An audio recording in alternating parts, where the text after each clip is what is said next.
معاذ الفلاح وشيخنا العارف بالله الحاج محمد الزازي بن عبد الغني صاحب المكتب البنجري وشيخنا العارف بالله الحاج شيخ المشايخ صالح الخطيب والمديني وشيخنا العارف بالله الحاج محمد عبد احمد عبد العزيز البنجري وصوله وفروعه وخصوصا لمصنع هذه الرساله الامام محمد النووي بن عمر الجامع البنجري وصوله وفروعه وجميع مشايخنا ومشايخه ووالدينا ووالديه وأمواتنا وأمواته وأموات المسلمين أجمعين بنية أن الله الكريم يتغشاهم بالرحمة والمغفرة ويرفعنا ويعيد علينا وعلى والدينا وأزواجنا وذريتنا من بركاتهم وأنوارهم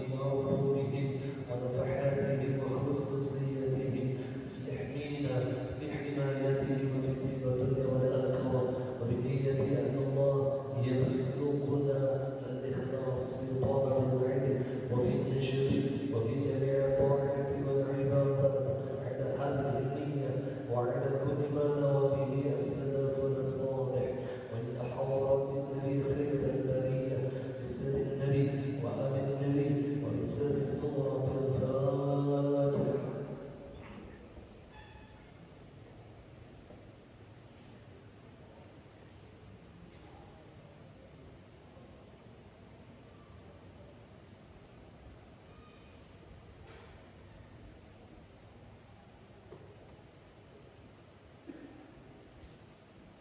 أعوذ بالله من الشيطان الرجيم. بسم الله الرحمن الرحيم. الحمد لله رب العالمين. اللهم صل وسلم على سيدنا محمد الأمين وعلى آله وأصحابه إلى يوم الدين. رب اشرح لي صدري ويسر لي أمري واحلل عقدة من لساني يفقهوا قولي. سبحانك لا علم لنا إلا ما علمتنا إنك أنت العليم الحكيم. ولا حول ولا قوة إلا بالله العلي العظيم العزيز العليم. عدد كل حرف كتب ويكتب أمام الآمرين ودهر الداهرين. رضي الله عني وعنكم وعن جميع المسلمين.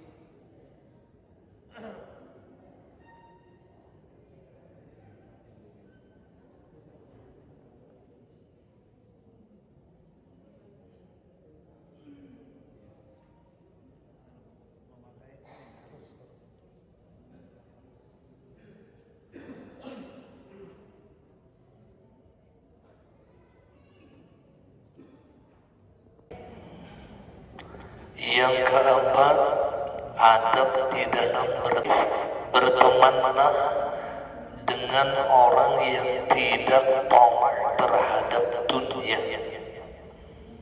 Jadi kita diperintahkan mencari kawan yang tidak rakus di dalam urusan dunia, tidak tamak. Tamak itu ya rakus sebenarnya. Tetapi bertemanlah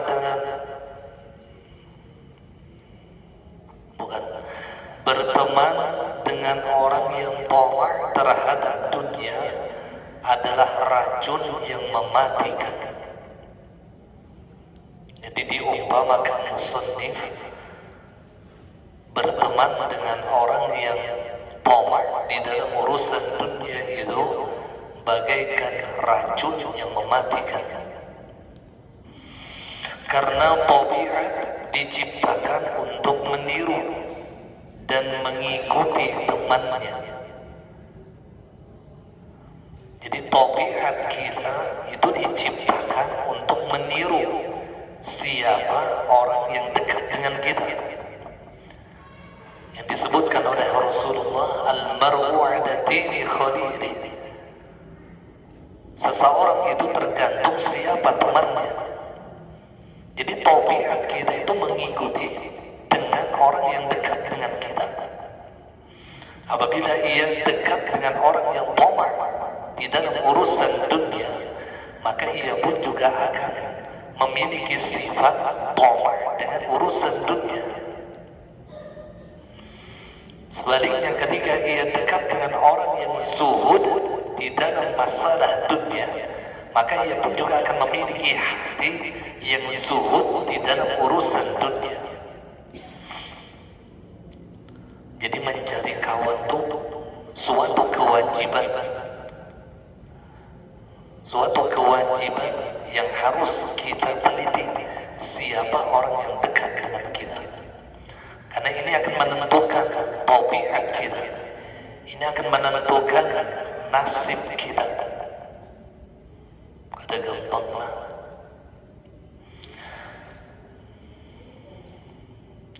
Bahkan tabiat yang baik mencari daripada tabiat yang fasik dari jalan yang tidak diketahui manusia. Tabiat orang itu yang baik, bakawan lawan orang yang tabiat kada baik, yang tak umpati itu tabiat yang baik ini akan mengikuti tabiat yang kada baik, bukan sebaliknya. Bukan sebaliknya. Jadi yang kebanyakan terjadi ketika ia memiliki teman yang jahat, asalnya ia baik, ia akan mengikuti teman yang jahatnya. Ini yang dikatakan oleh para ulama apa? Jikalau kalian memiliki teman yang jahat, kalian akan menjadi jahat sekalipun dulunya engkau adalah orang yang baik. Sebaliknya, jikalau engkau memiliki teman yang baik, engkau akan menjadi baik sekalipun dulunya engkau orang yang jahat. Man sahibal akhyar ja'alahu Allahu minal akhyar walau kana minal ashrar, wa man sahibal ashrar ja'alahu Allahu minal ashrar walau kana minal akhyar. Jadi teman ini akan menjangkit lawan kita. Terutama kewajiban kita sebagai orang tua itu mencarikan teman yang baik kepada anak-anak kita. Itu di dalam kitab disebutkan salah satu kewajiban kuitan adalah mencarikan teman yang soleh, teman yang baik kepada anak-anaknya. Dan jangan dibiarkan anak kita bergaul dengan teman yang buruk, karena ini akan merubah sifatnya, akan merubah tabiatnya.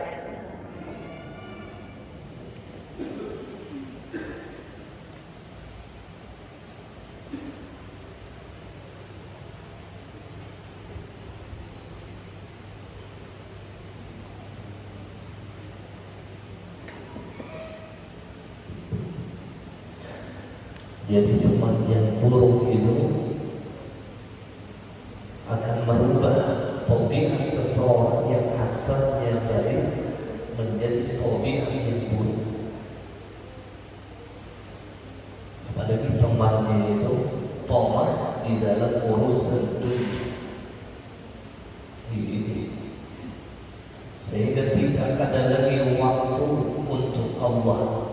Karena umpat kawan-kawan tadi yang biasa hadir ke majelis ilmu, karena berkawan lawan orang yang tamak lawan urusan dunia, kada terlihat lagi di majelis ilmu.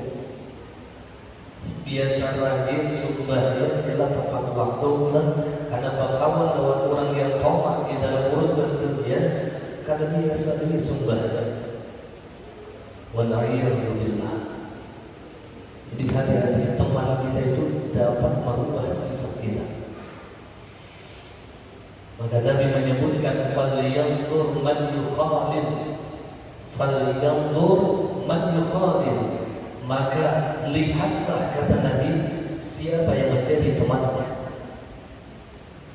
Dan kita menilai seseorang tidak perlu orangnya yang kita tanya, cukup kita menilai siapa temannya, siapa orang yang dekat dengannya.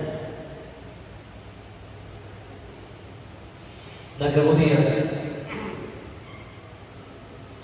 ungkapan dalam Ihya ialah dari jalan yang tidak diketahui oleh pemiliknya, pergaulan dengan orang yang tolak akan menambah ketopakan engkau, dan pergaulan dengan orang yang zahid akan menyebabkan kezuhudan engkau dan akan menambah kezuhudan engkau.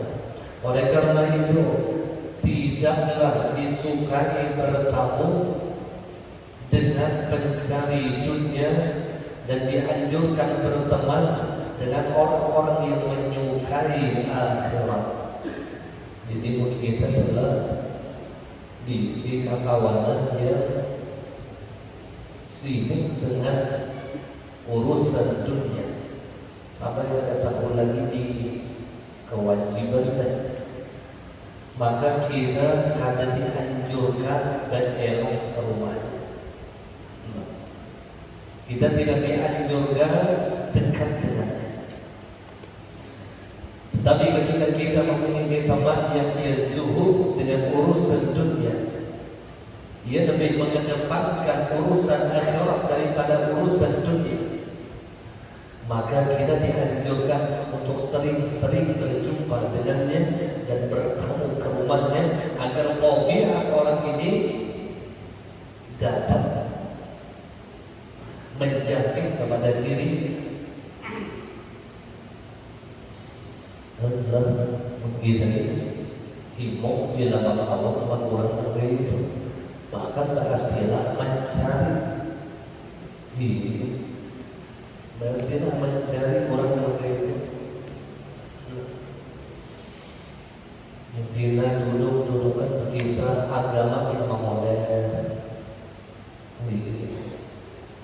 duduk-dudukan berkisah masalah Al-Quran, kita katakan tujuh. Tapi bila duduk-dudukan yang dikisahkan hanya semata-mata dunia, wajib juga tengah malamannya. Ini sama maulah kopi bahasa salah. Yang dikisahkan hanya urusan dunia, tidak ada manfaatnya untuk akhirat. Mau benar urusan ini. Wallahiyahubillah, hati-hati, ini racun yang mematikan. Ini racun yang mematikan kepada kita. Karena ketika orang itu sudah di dalam hatinya mencintai dunia, maka hampir tidak ada jalan selamat di akhir hayatnya. Ketika Nabi Isa, beliau pernah bertemu dengan dunia yang diserupakan oleh Allah seperti perempuan yang sangat tua yang dipenuhi dengan berbagai macam perhiasan.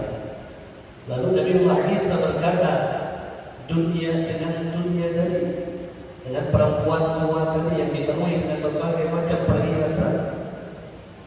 Ujar Nabi Isa, banyakkah kamu diisi laki? Ujar dunia, aku diisi laki sangat banyak.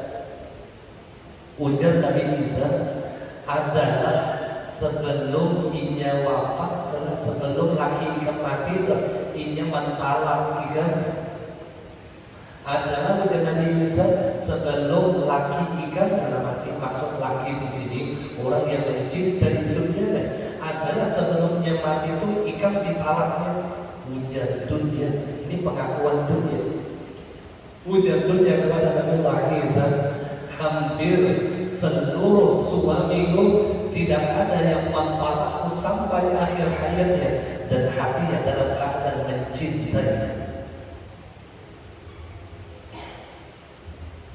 Ya Rasulullah, maka berat ketika ajal tiba sedangkan di dalam hatinya dipenuhi dengan hubbud dunia. Berat. Yang ngaran mati kan meninggal dunia, artinya dunia yang dimilikinya ditinggalkannya.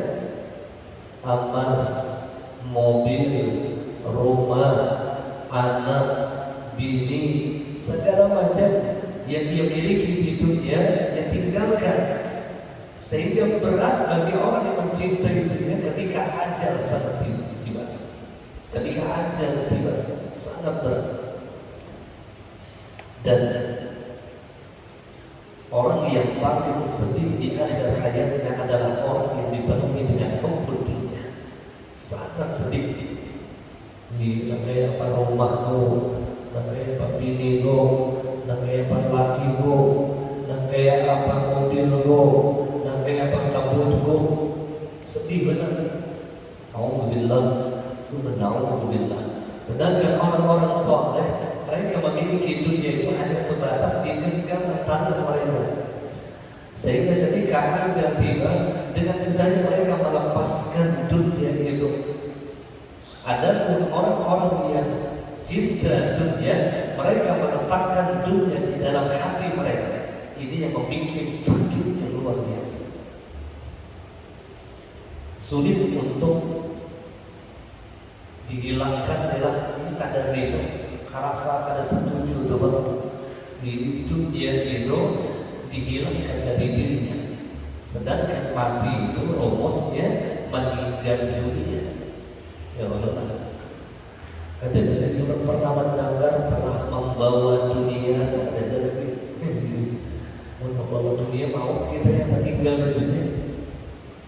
Sabaratan pengumuman mau makan telah meninggal dunia. Sabaratan dunia ditinggalkannya. Ya Rasulullah.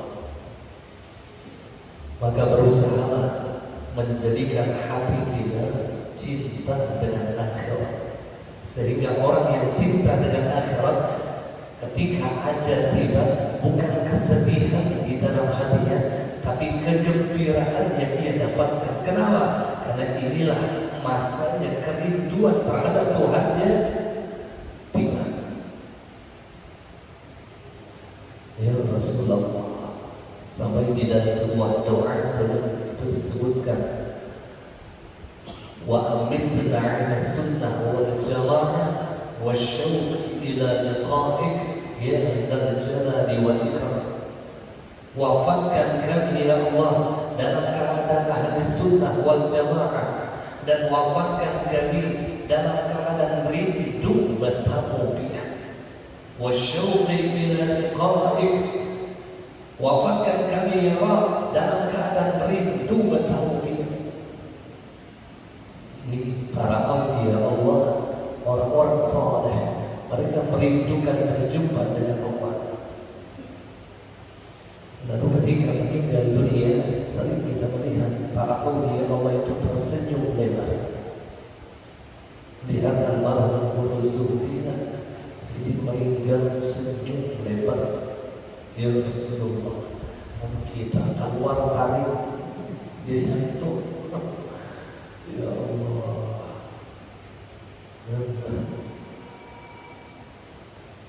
karena di hati kita penuh dengan hubbud dunia.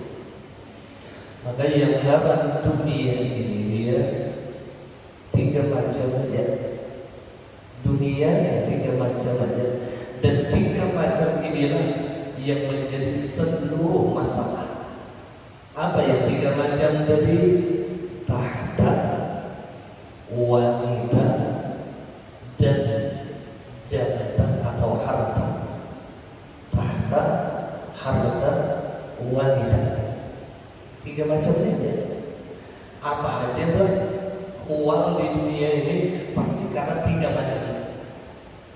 Dia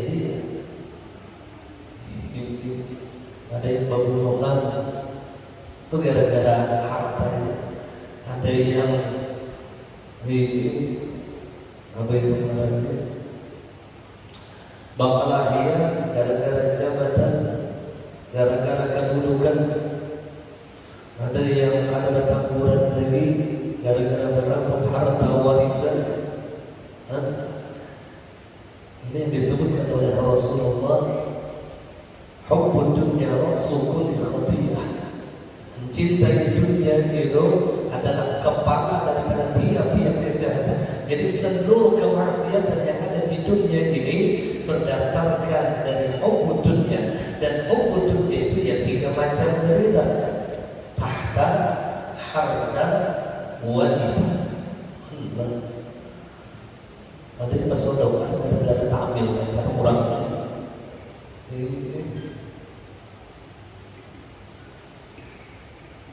tiga macam dia di hati dia karena keluar daripada 3 perkara tadi itu. Amun karena jabatan, termasuk jabatan itu yang pengaruh adalah pamor lah.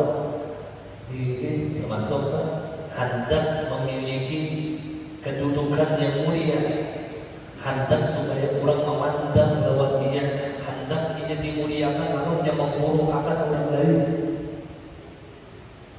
Tujuan memurungkan orang lain jadi karena ia ingin mendapatkan pandangan mulia daripada orang lain.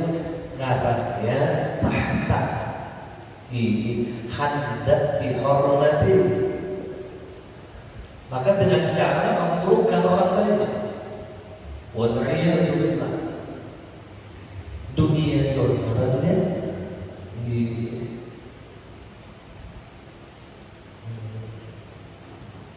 jarul ulum ad-dunya jabab faman tajajab faqad tajab. Dunia itu jabakan ke sini, barang siapa menjajah akan tajaran. Ujar sedih dari ad-dunya daur wa ahluha tubur. Dunia itu daur dan orang yang ahli dunia tubur berada.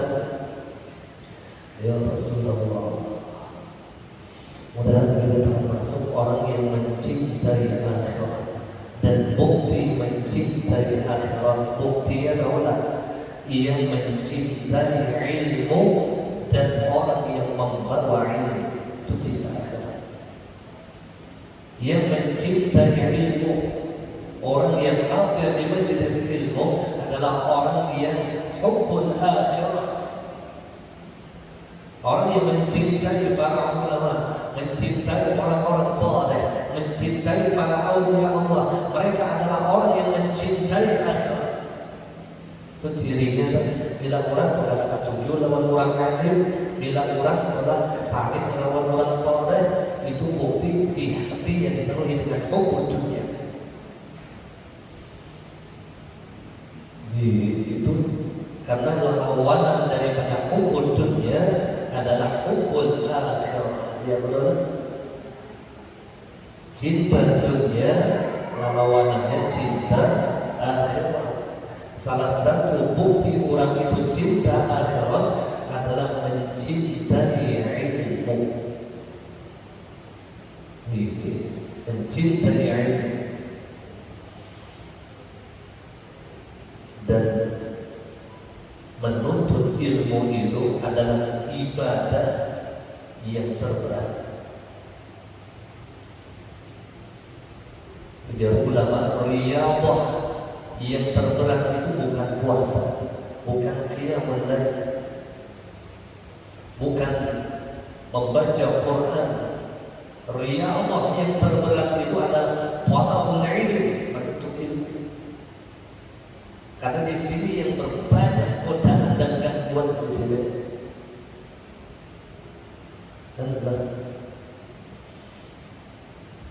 Menghidap anda yang dimaksud riyadhah itu sembahyang amalan, riyadhah menuntut ilmu. Kadang kala lawan orang yang menuntut ilmu, riyadhah yang terberat itu adalah talabul ilm. Kenapa jadi talabul ilm?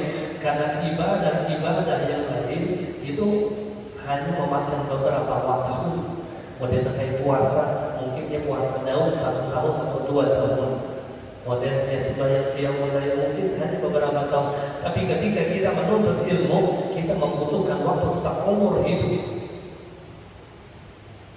Utlubil ilm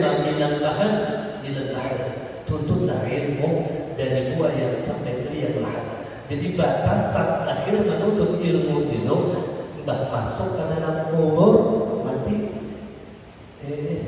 habis sudah kan? Sampai kalian lahat itu yang sekali ini menuntut ilmu pasti bacaan talqin. Terakhir menuntut ilmu itu ya dibacakan talqin. Jangan sampai kita menuntut ilmu ini dan pemulaan dan terakhir. Pemulaan dan terakhir berbeda. Waktu dikubur aja menuntut ilmu, ya waktu dibacakan talqin. Ya Rasulullah, karena hakikat daripada talqin ujar guru ulun melajari si mayit, melajari si mayit itu hakikat daripada orang yang membaca talqin, bukan melajari orang yang hidup, kadang melajari si mayit. Nah kemudian oleh karena itu tidaklah disukai bertemu dengan pencari dunia dan dianjurkan berteman dengan orang-orang yang menyukai akhirat. Jadi kita dianjurkan mencari kawan yang cinta urusan akhirat, cinta urusan ilmu, cinta urusan amal saleh. Itu tuh yang dicari kawan.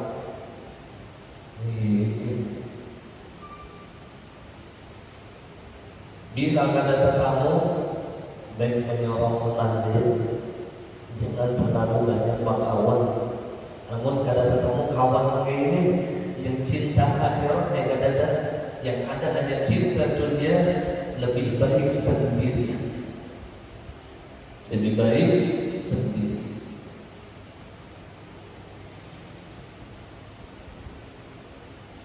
Ali bin Abi Thalib radhiyallahu anhu berkata, hiduplah dengan ketaatan, dengan duduk bersama orang yang disegani, artinya dengan orang-orang saleh.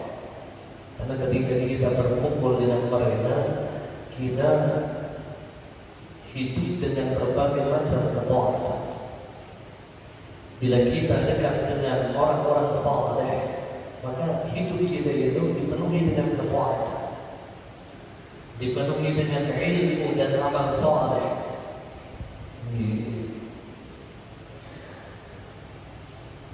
Kemudian Imam Ahmad bin Hanbal berkata, tidaklah menjerumuskan aku dalam bencana kecuali berteman dengan orang yang tidak aku segani. Jadi kalau diisi kawan itu orang yang kita segani, siapa mereka? Ya ulama, orang-orang saleh. Karena ketika kita berkumpul dengan orang yang kita segani, ini akan menyelamatkan kita. Perintah mereka akan kita taat, larangan mereka kita takut untuk melanggarnya. Tapi mau sepantarannya dalam kita adalah kawan yang sembahyang, hanya wanita sembahyang, wani membahas. Karena kita berteman dengan bukan orang yang kita segani. Tapi ketika orang yang kita segani ini menyuruh kita melakukan ketaatan, kita dengan mudah mengerjakan. Menyuruh kita untuk meninggalkan maksiat, kita dengan mudah meninggalkan maksiat. Kenapa? Karena orang yang menyuruh kita adalah orang yang kita hormati, orang yang kita segani. Siapa mereka? Para ulama, para orang-orang saleh, para aulia Allah. Luqmanul Hakim beliau berkata kepada anaknya, wahai anakku, duduklah dengan para ulama, jalisul ulama, duduklah engkau dengan para ulama dan mendekatlah kepada mereka dengan kedua lutut engkau. Kalau bahasa Arabnya wazahibhum bi rukbataik, sesaki mereka dengan lutut-lutut engkau. Jadi menghadap mencari sakadudukan, cari orang alim yang kawas sakadudukan lawan kita, sehingga kita mudah bertanya urusan agama terhadap mereka.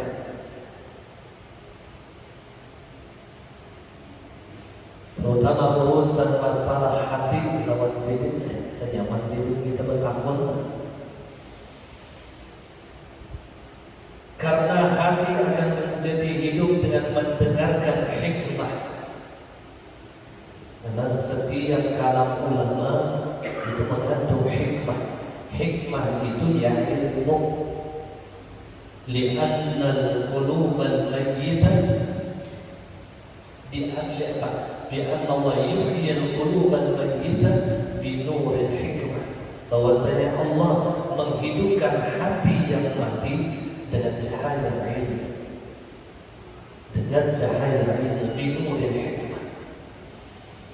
Jadi bagaimana hati orang mati namun disirami dengan cahaya ilmu, hidup aja. Aduh Ustaz lah, ini hebatnya bilang orang-orang soleh ya para ulama. Kita duduk aja itu di Iga Sidik itu sudah barokahnya luar biasa. Kadang usah mendengarkan pandir Sidik itu belum. Kita belum lagi mendengarkan nasihat Sidik itu belum lagi mendengarkan pepada Sidik itu belum. Cuma sekedar duduk di samping mereka itu sudah diberikan keberkahan oleh Allah. Duduk berhingga andalannya. Bahkan di dalam hadis Rasulullah, tanpa imbai makan kurang alim, kalau kurang alim itu sudah luar biasa. Tanpa imbai dia makan. Apalagi kurang alim jadi wali gula.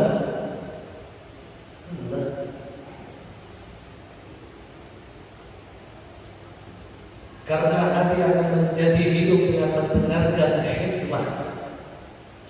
Seperti bumi yang tandus dihidupkan dengan hujan yang deras. Jadi bumi itu yang kering, kerontang, yang tandus akan menjadi subur dengan apa? Hujan yang deras. Maka hujan yang deras ini bagaikan hikmah yang keluar daripada kalam ulama.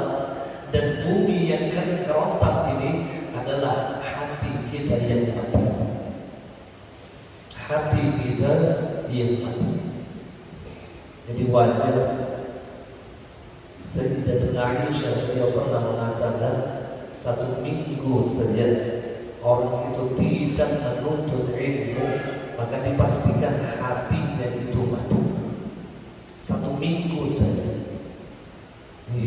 dia tidak hadir di majelis ilmu maka dipastikan hatinya mati. Mudah-mudahan Allah hidupkan hati kita dengan cahaya ilmu.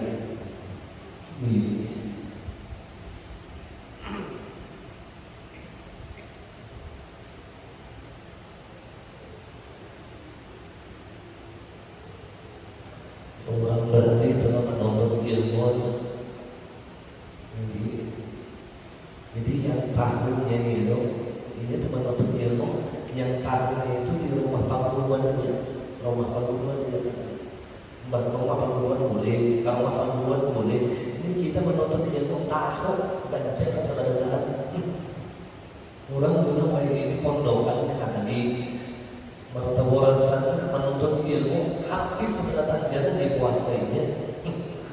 Kurang berhari itu sampai pasar aja ada batang di tahunnya. Kenapa? Karena ini niat desa menuntut ilmu. Bila ia keluar daripada asrama ke rumah perguruan, bila boleh ke asrama ulang, bila keluar ke rumah perguruan, itu hanya pergaulan beda. Ada yang kawan-kawanan, ada yang ke tempat hiburan segala macam itu ada.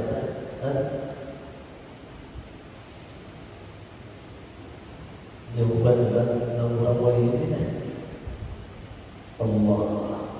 Makanya barokahnya pun luar biasa. Orang berada itu menuntut ilmu, barokahnya luar biasa. Namun pergaulannya hanya bersama gurunya. Ketujuh dalam rumah perguruan dan ketujuh Allah. Ini ada di suruh perguruan hanya ketajanan. Bila ada di suruh perguruan hari raya kan ada.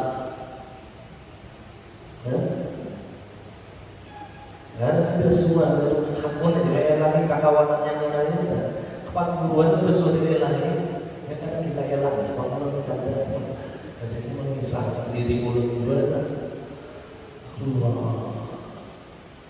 Padahal yang harusnya sering kita kunjungi itu adalah guru-guru kita, orang yang keluar daripada kalamnya kalimat hikmah, orang yang mendidik kita di dalam urusan agama, orang yang selalu memerintahkan kita di dalam urusan kebaikan. Itu yang harus kita pahami itu waktu hidup. Insya Allah akan ada penyesalan di dalam hidup kita. Tapi ketika kita menjauhi mereka, ketika kita tidak peduli kepada mereka, tunggu bala yang diturunkan oleh Allah kepada diri kita.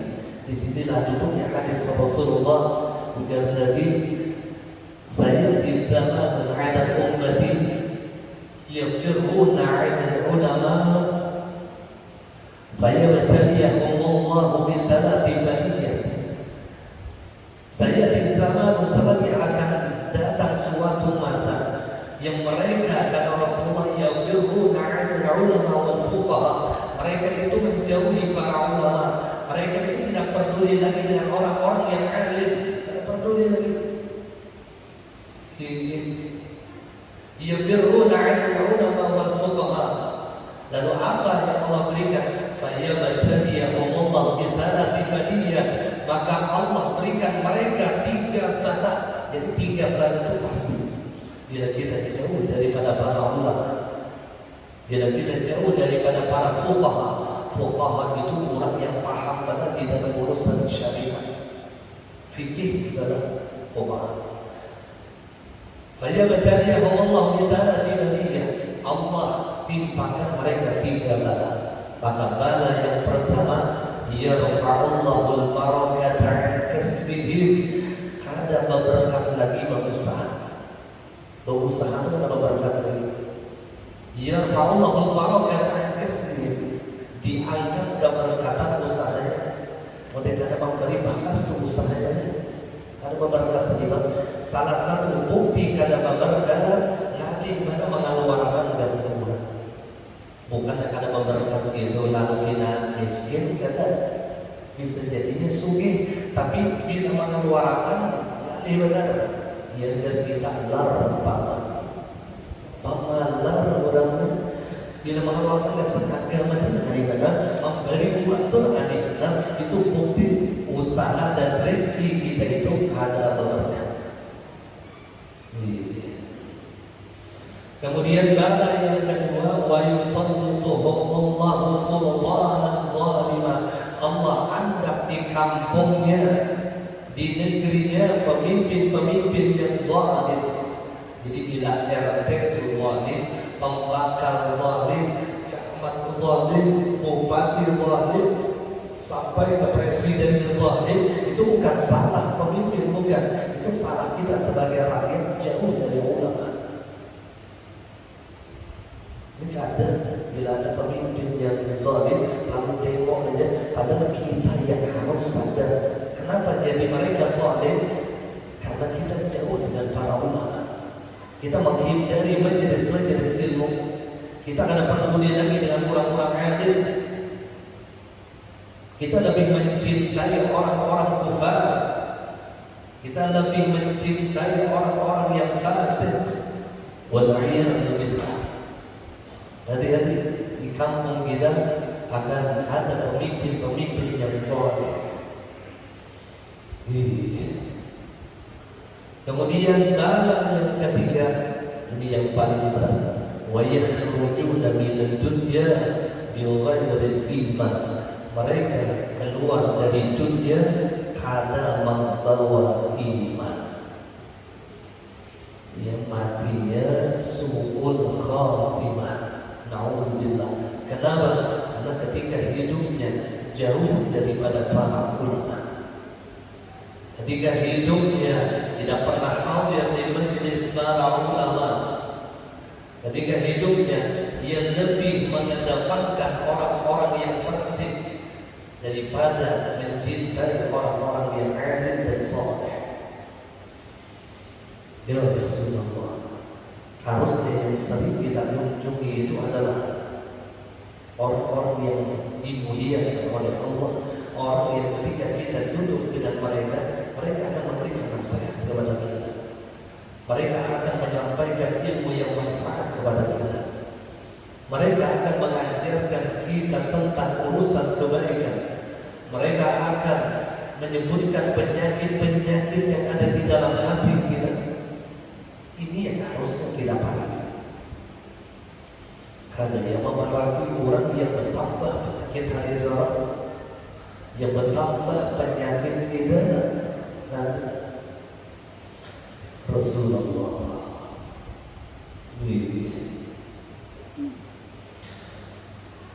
Kemudian yang kelima, wallahu a'lam bishawab. Pertama suara dan syarat pada ketika ada orang. Insyaallah kita ada di akhir Al-Fatihah.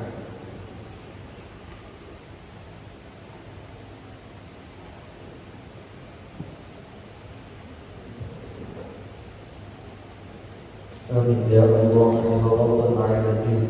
Bismillahirrahmanirrahim. Alhamdulillah Rabbil Alamin. Allahumma shalli ala sayyidina Muhammad wa ala alihi wa sahbihi ajma'in.